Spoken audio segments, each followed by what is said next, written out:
मनोज जरांगे पाटील यांच्या उपोषणाचा आज मुंबईतील दुसरा दिवस आहे। मुंबईतील आझाद मैदानात जरांगे पाटील यांचं उपोषण सुरू आहे। त्यांच्या उपोषणाला पाठिंबा देण्यासाठी राज्यभरातील जे आंदोलक आहेत ते मुंबईमध्ये दाखल झालेले आहेत। मात्र मुंबईमध्ये बाहेर पावसाची परिस्थिती आहे। अशा परिस्थितीत जे आंदोलक आहेत त्यांनी CSMT रेल्वे स्थानकातील शेडचा आश्रय घेत आजचा जो दुसरा मुक्काम आहे तो देखील या ठिकाणी केलेला आहे। आपण सध्या CSMT रेल्वे स्थानकातील दृश्य पाहत आहोत। आंदोलकांनी मिळेल त्या ठिकाणी आंदोलकांनी आपलं अथरून जे आहे ते टाकलेलं आहे। असेल त्या परिस्थितीमध्ये आंदोलक जे आहेत ते आपल्याला झोपल्याचं या ठिकाणी दृश्यांमध्ये पाहायला मिळत आहे।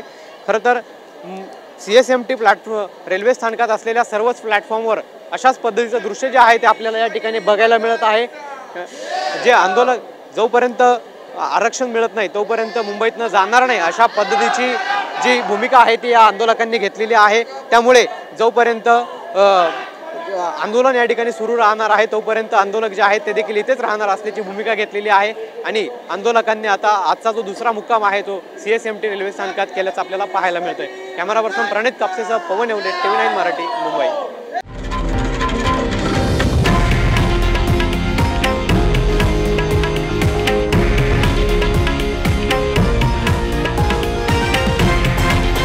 हे आहे देशातील नंबर 1 न्यूज नेटवर्क आणि आपण पाहत आहात TV9 मराठी, एकमेव।